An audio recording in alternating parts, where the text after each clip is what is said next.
E nós estamos também trazendo um abraço da Igreja Batista Liberdade, né, a co-irmã de vocês. Então, trago um abraço da nossa igreja. Nós estamos ali na beirinha de Águas Claras, né, no Pistão Sul ali, né, ela é bem colada no Pistão Sul. Estamos lá desde 1968, né, é uma igreja que está ali. E eu estou ali há 12 anos também. Vou completar 12 anos agora. Quero falar nesta noite sobre, eu não podia deixar de falar sobre a chamada, né? Chamada ministerial. Eu quero falar sobre, não só a ministerial pastoral, mas também a chamada de cada um.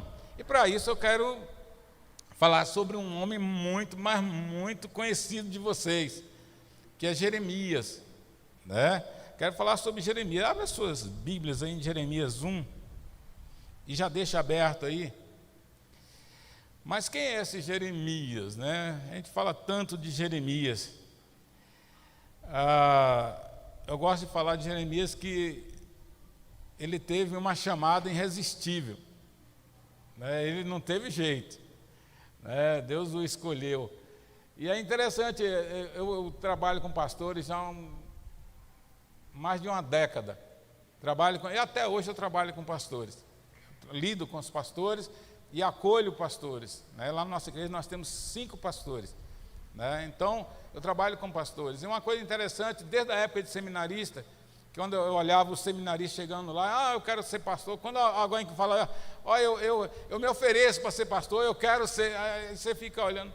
Mas quando você vê uma resistência, você fala assim, olha, eu não queria ser pastor, mas Deus insistiu comigo. É muito interessante isso. É muito interessante. E aí você vai ver a resistência deste homem aqui também. Este homem, ele era um sacerdote, né? Jeremias era um sacerdote, e além de ser também profeta. Ele viveu no século 7 antes de Cristo. Aquele período ali do declínio, né, do Reino do Sul, num dos períodos mais conturbados da história do Oriente Antigo. Quando ele nasceu ali no Reino do Norte, com a capital ali em Samaria, já havia caído pelo menos 70 anos diante do Império Assírio. É só para a gente ter uma ideia da história de Jeremias. Agora vamos ao que interessa, que é o texto, que é a partir do versículo 1 até o 19. A palavra do Senhor diz desta forma: as palavras de Jeremias, filho de Ilquias, um sacerdote dos sacerdotes, que estava em Anatote, na terra de Benjamim, ao qual veio a palavra do Senhor nos dias de Josias, filho de Amon, rei de Judá, no 13º ano do seu reinado. E lhe veio também nos dias de Joaquim, filho de Josias, rei de Judá, até ao fim do ano 10º de Zedequias, filho de Josias, rei de Judá, até que Jerusalém foi levada em cativeiro no 5º mês. Assim veio a mim a palavra do Senhor, dizendo, olha o que é que o Senhor fala: antes que te formasse, no ventre te conheci, e antes que saísses da madre te santifiquei, as nações te dei por profetas. Então disse eu, Senhor Deus, eis que não sei falar, porque ainda sou um menino. Mas o Senhor me disse, não digas, eu sou um menino, porque a todos a quem eu te enviar, irás, e tudo quanto te mandar, falarás. Não temas diante deles, porque eu estou contigo para te livrar, diz o Senhor. E estendeu o Senhor a sua mão, e tocou-me na boca, e disse-me o Senhor, eis que põe as minhas palavras na tua boca. Olha que coisa mais linda, né? Que coisa linda. Então, quando o pastor Juliano está aqui, é isso. Ele é a boca de Deus falando à igreja. Olha, ponho-te neste dia todas as nações sobre os reinos, para arrancar, e para derrubar, e para destruir, e para arruinares, e também para edificar e para plantares. Ainda veio a mim a palavra do Senhor, dizendo, que é que vês, Jeremias? E ele disse, vejo uma vara de amendoeira. E disse-me o Senhor, viste bem, porque eu vê-lo sobre a minha palavra para cumpri-la. E veio a minha palavra do Senhor a segunda vez, dizendo, que é que vês?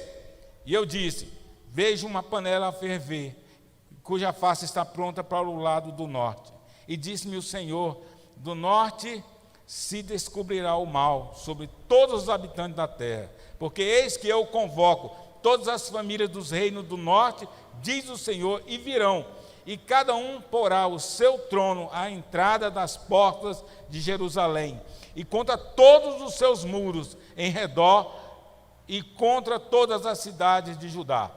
E eu pronunciarei contra eles o meu juízo, por causa da terra da sua malícia, pois me deixaram e queimaram incenso a Deus estranho, e se curvaram diante das obras das tuas mãos. Tu, pois, cinge os teus lombos, e levanta-te, e diz-lhe tudo quanto eu te mandar. Não te espantes diante deles, para que eu não te envergonhe diante deles.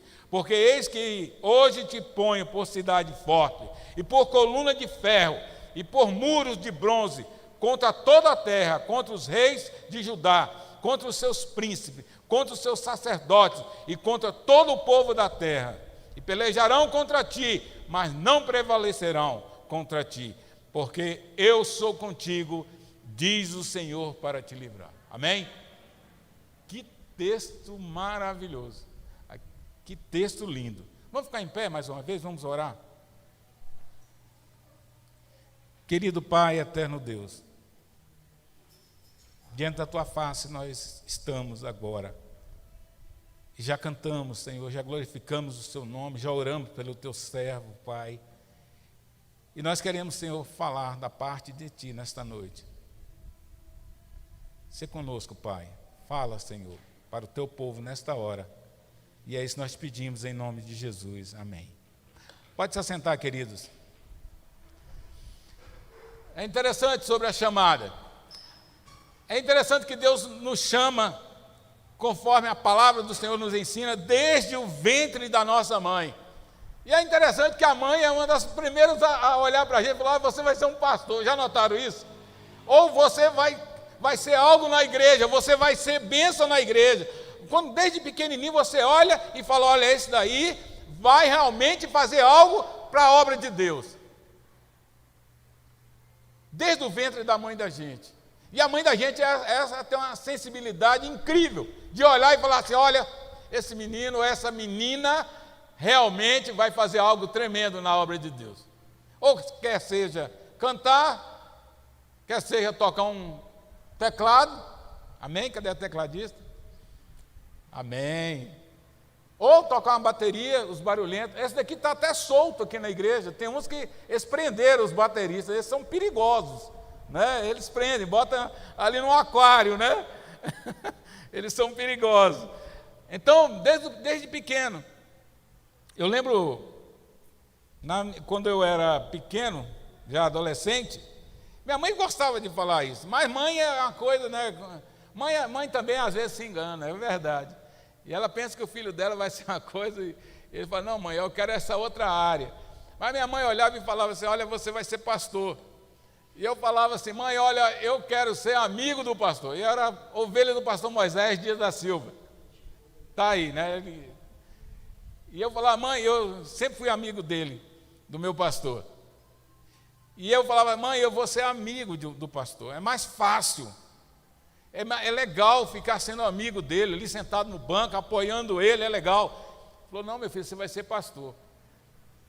E aí, e é interessante, né, pastor Juliano, que a gente guarda aquela palavra, mas a gente fica tranquilo, a gente vai: não, eu não quero nem saber do negócio de ser pastor. E aí a primeira coisa que você faz é colar num pastor e ficar amigo dele, porque aí fala assim: eu estou fazendo a obra de Deus aqui, junto com ele, então não vai ter problema. Só que Deus, quando chama, igual chamou você, pastor, não tem jeito.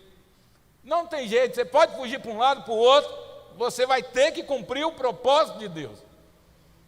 Então Deus chama, olha o que Deus fala para Jeremias, né? Antes, olha só no versículo 5, acompanha aí, por favor. Antes que te formasse no ventre, te conheci, e antes que saísses da madre, te santifiquei as nações e dei por profeta. E que palavra, ali já...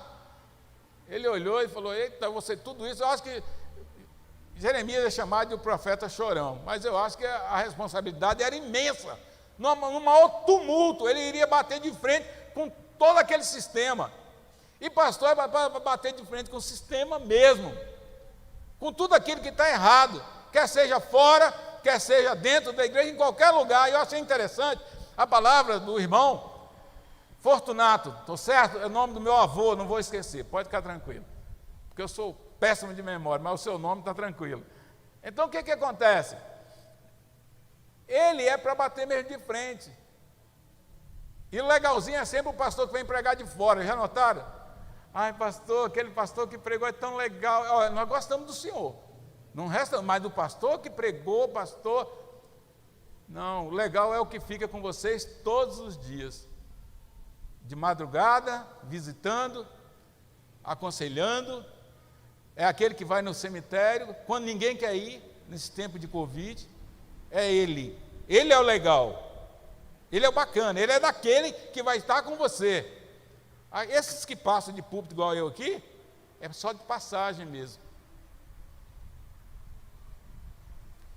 Um dia alguém falou para mim, pastor Juliano, igreja, falou para mim, olha, o negócio é o seguinte, uma ovelha veio conversar comigo, ele é pastor também, era da mesma igreja que eu. Falou, veio uma ovelha, pastor, conversar comigo, e ele todo orgulhoso, porque a ovelha foi falar com ele. Foi reclamar para ele alguma coisa lá. Aí eu falei, deixa eu te falar uma coisa. Aqui na igreja, você é o tiozão. Sabe o tio, quando a gente vai, os meninos quer um doce, o pai não dá, ele corre para onde? Para os tios. Eu falei, você é o tiozão, e eu sou o pai, eu represento o pai. O pai é daquele que disciplina, aquele que fala, não é por aí, é por aqui, e tal, é aquele que dá o remédio amargo. Eu sou o pai da família, então você está no papel certo, pode ficar tranquilo, e assim vai. E realmente, foi assim que aconteceu. Então, queridos, Deus, voltando aqui, Jeremias estava espantado ouvindo que o Deus Todo-Poderoso falando para ele, que ele tinha sido escolhido ainda na barriga da mãe, para ser um grande homem e profeta. Qual é a sua missão dentro da igreja, querido? Deus escolheu você. Qual é a sua missão? Deus escolheu você para quê? Para fazer o quê dentro da igreja? Ontem eu estava pregando na igreja, e eu ia falar uma coisa, e eu falo aqui, Deus não chamou crente para ser bancário, crente de banco, não chamou, irmão. Deus não chamou você para você ficar sentado aí. Deus chamou você para você realizar uma obra, para você trabalhar, você é parte do corpo de Cristo. Então Deus chamou você para algo desde o ventre da sua mãe, para você realizar algo. E eu estava na igreja, eu perguntei assim, Deus não chamou, eu todo empolgado, né? Deus não chamou você para ser bancário. Aí eu olhei, era meu amigo, o pastor, eu falei, você trabalha onde? Ele, no banco. Aí eu, rapaz, você não, você é exceção, pode ficar tranquilo. Era o pastor da igreja, era bancário. Aí eu falei, não, você é exceção. Então, querido, Deus nos chamou para isso, e Ele deixa ordens, sim. O Senhor Jesus, principalmente, quando chama as pessoas, chama para o trabalho na igreja, Ele deixa ordens para você. Ele espera algumas coisas de você. Ele espera, e Ele vai falando no imperativo, amai-vos o quê? Uns aos outros. Ele te chamou para amar uns aos outros.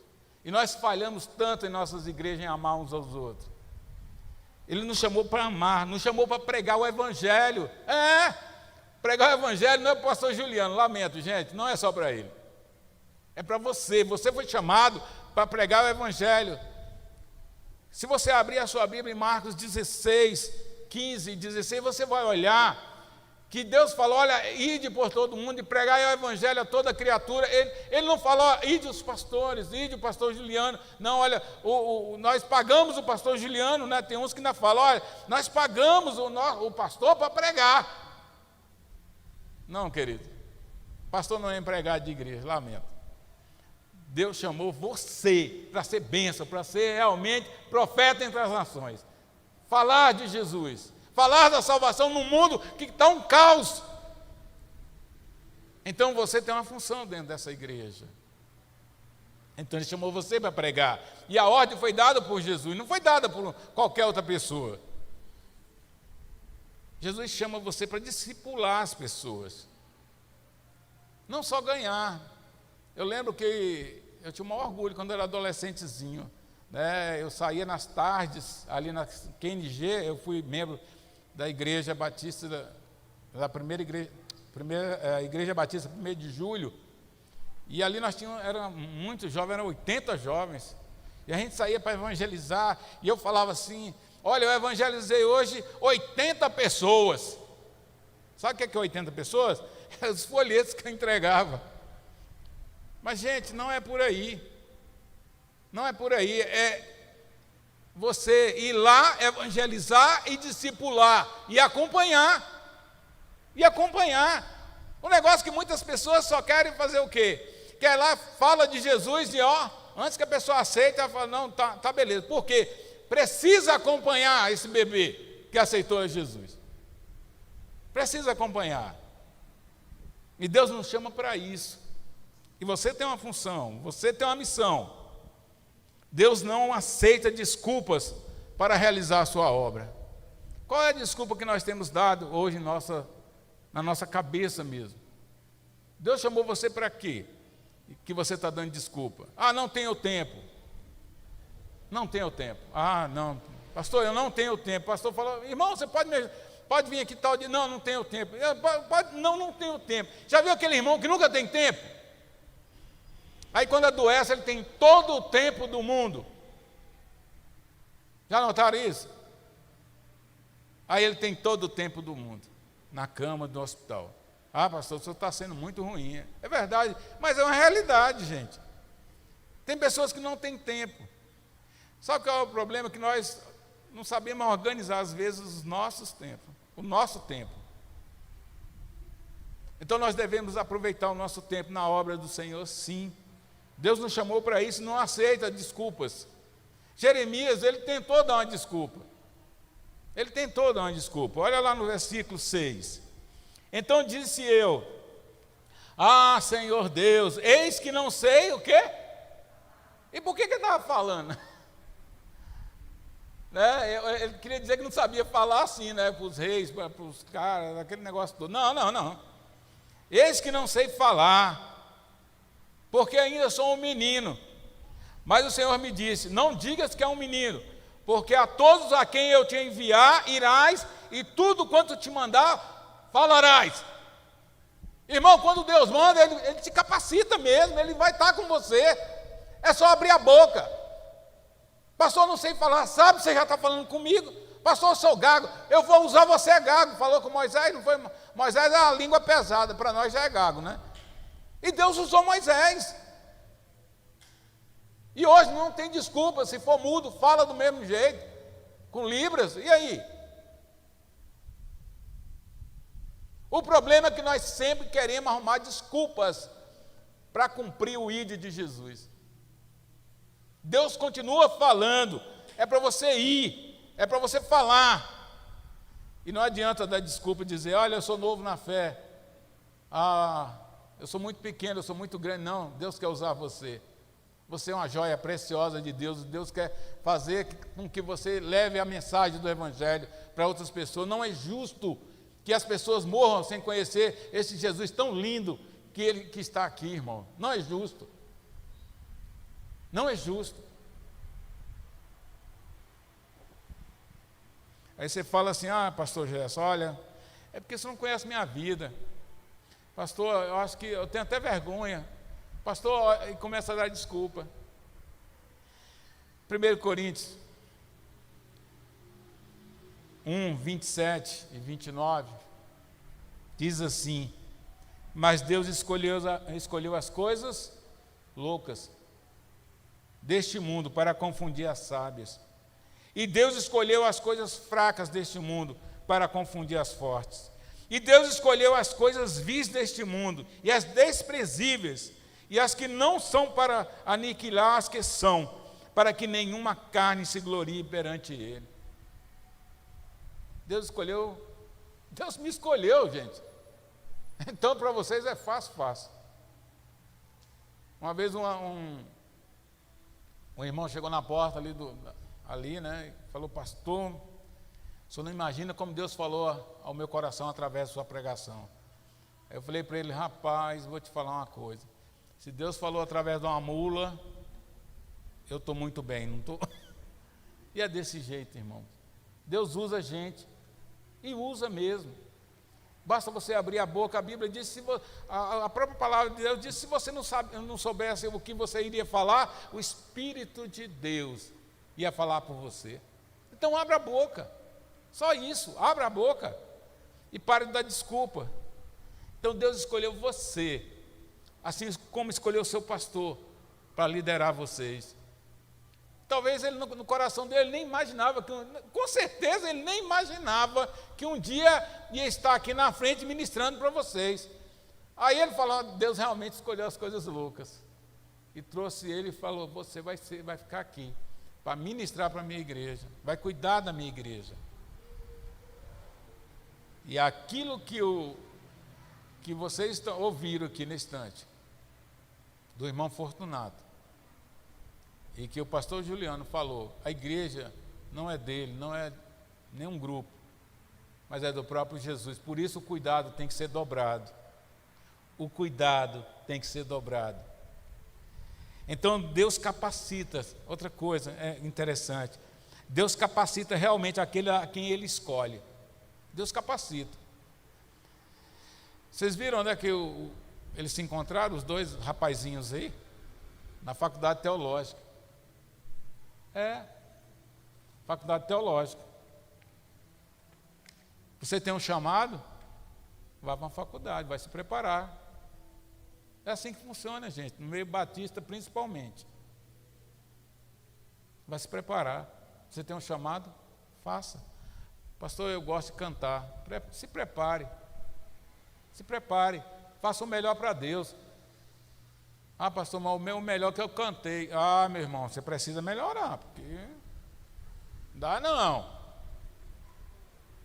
Uma vez eu tenho um ouvido terrível, eu não canto bem.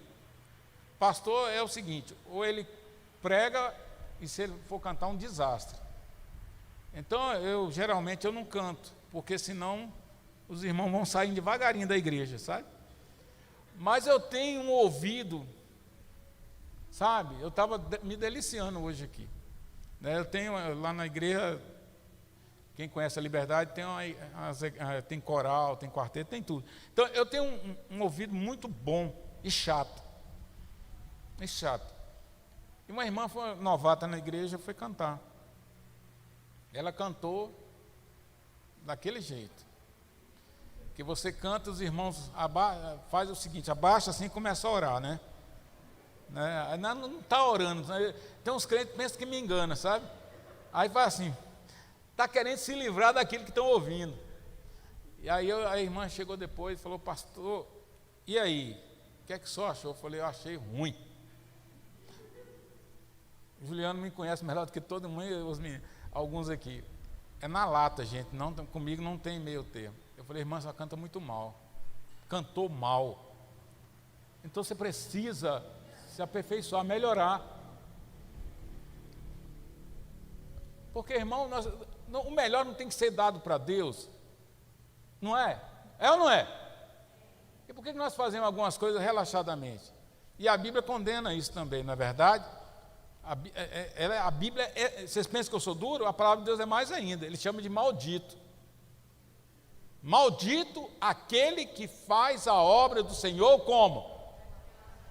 Viu? Então, quando você está na portaria, você está recebendo as pessoas e recebendo mal, cuidado. Se você está limpando os microfones, ou fazendo alguma coisa dentro da igreja, fazendo mal, e pensando: isso aqui, coisa. Não, irmão, faça e faça bem feito, porque não está fazendo para o seu pastor e muito menos para a comissão que você está, negativo. Um pastor amigo meu, o pastor Nilson da Silva, ele me ensinou uma coisa muito interessante. Ele falou: Gerson, eu era auxiliar dele. Ele falou: Gerson, olha, deixa eu te falar uma coisa. Quando alguém chegar e começar a fazer as coisas na igreja, relaxadamente, e querer entregar o cargo ou o ministério, receba. Aí eu, como assim? Eu não tenho assim, pastor, que bater um papo umas 2 horas para convencer a pessoa para ficar. Ele falou, não, receba, porque senão ele vai te dar trabalho. Receba. Então lá na igreja, o pessoal não entrega, é muito difícil. Porque eles já sabem, porque se entregar eu pego. E outra coisa, uma vez eu falei, eu volto a falar aqui, e o pastor Juliano comunga da mesma ideia, aí falou, ai meu Deus, o que é que o pastor Gesseneto vai falar? Ele falou assim, olha, quem não pode faltar na igreja é Jesus, gente. É Jesus. Esse negócio de irmãos falar assim, olha, eu não vou fazer isso, eu quero ver você. Aí, a igreja continua. A igreja continua. Porque a igreja, o centro é Jesus. É uma igreja cristocêntrica, a do Guará. 2. Então, não pode faltar Jesus. Você, quem vai perder é você e eu, se eu não servir no reino de Deus. Só isso. Então, não dê desculpas, não fale isso, né? Agora, quando ele fala para você ir, ele garante a vitória. Pode ficar tranquilo. Se você tiver uma palavra de Deus, e Deus falar para você, olha, vá, aceite o convite do pastor Juliano para fazer algo na igreja, e você sentir paz no coração, porque as coisas de Deus traz paz, traz alegria no coração. Então, se o pastor Juliano convidar você para alguma coisa, e você sentiu paz, você orou, fala, então vá, faça isso, porque uma coisa eu tenho certeza, se Deus mandou você, se Deus colocou você, Ele vai te dar a vitória. Ele vai te dar a vitória. E vai te dar as lutas, amém? Os crentes aqui estão bem. Porque tem crente que quer viver só quer vitória, aí, né? Não, tem as lutas também, ministeriais, de qualquer ministério dentro da igreja. E Deus não quer trabalhar com gente imaturo. Se aborreceu, entrega. Gente do céu, que coisa mais feia dentro de igreja é crente entregando ministério por causa de briguinhas. Deus não se agrada disso. Deus, quando chamou Jeremias, falou para ele, olha, Jeremias, o negócio é o seguinte, eu estou mandando você, pare de falar que você não sabe falar, porque você está dizendo que é um menino, não é não. Eu que vou falar para você, pode ficar tranquilo, eu garanto, pode ir. E Jeremias foi, ele reclamou algumas vezes, ficou chorando, me engano, mas fazia a vontade de Deus. Isso é o mais importante. Então, quando o seu líder, o pastor Juliano, chamar você sentir paz no seu coração, vá, realize a obra que Deus tem na sua vida e você vai ver as vitórias que Deus vai dar para você. Porque tem uma coisa muito interessante que eu aprendi também, viu, gente? Quando você trabalha na obra do Senhor, Deus abençoa até suas finanças lá atrás. Pode ficar tranquilo. A bênção do Senhor, como é que é? A bênção do Senhor é que enriquece e não acrescenta dores. Então pode ficar tranquilo, trabalha na obra do Senhor. Não estou falando para você ser um beatão ou uma beatona dentro da igreja, não é isso não. Deus não quer isso também da gente, não. Tem gente que não quer sair de dentro da igreja. Não, para aí, você tem família, vai cuidar da sua família primeiro. Porque destruir a família em detrimento da igreja, isso aí nem Jesus, nem Deus quer isso, não. Então, cuide da sua família. Você cuidando da família, você vai estar abençoando o pastor Juliano. Ele quer ver só aqueles coraçãozinhos, né? Quando vocês dois estiverem juntos, a família. E ele vai ficar tranquilo. Porque eu sei que na minha igreja é a mesma forma. Quando as famílias estão bem, o pastor está com o coração tranquilo. Então, Paulo foi um dos que mais sofreu na trajetória cristã, que a gente tem registro, um dos que mais sofreram. E ele fala algo muito interessante, lá em Filipenses 4, 12. Diz assim, sei estar abatido, e sei também ter abundância, em toda a maneira, e em todas as coisas estou instruído, tanto a ter fartura, como a ter fome, tanto a ter abundância, como a padecer necessidade. Aí que ele vem falar, posso todas as coisas naquele que me fortalece. Tem gente que pega isso aqui e faz faz um slogan na vida dele. Posso todas as coisas. Então, quando você fizer disso aqui um slogan, lembre-se por que Paulo falou isso e dá uma lida lá atrás, nos versículos anteriores. E Paulo falou: olha, eu sei estar abatido, eu sei estar animado, eu sei, mas uma coisa eu sei, posso todas as coisas naquele que me fortalece. Então, se Deus envia, Ele vai fortalecer você. Então, queridos, nesta noite maravilhosa de aniversário do meu amigo, que a mensagem caiu, mas a gente pega de novo. Eu fico muito feliz, pastor, de estar aqui. Deus continue te abençoando. E quero deixar só um versículo para encerrar a mensagem. Não poderia ser outro. 1 Coríntios 15, 58. Portanto, meus amados irmãos, sede firmes e constantes, sempre abundantes na obra do Senhor, sabendo que o vosso trabalho não é vão do Senhor. Em Hebreus 13, 8 vai completar: Jesus Cristo é o mesmo ontem, hoje e eternamente. Amém, igreja? Deus abençoe a igreja, Deus abençoe o seu pastor nessa data querida.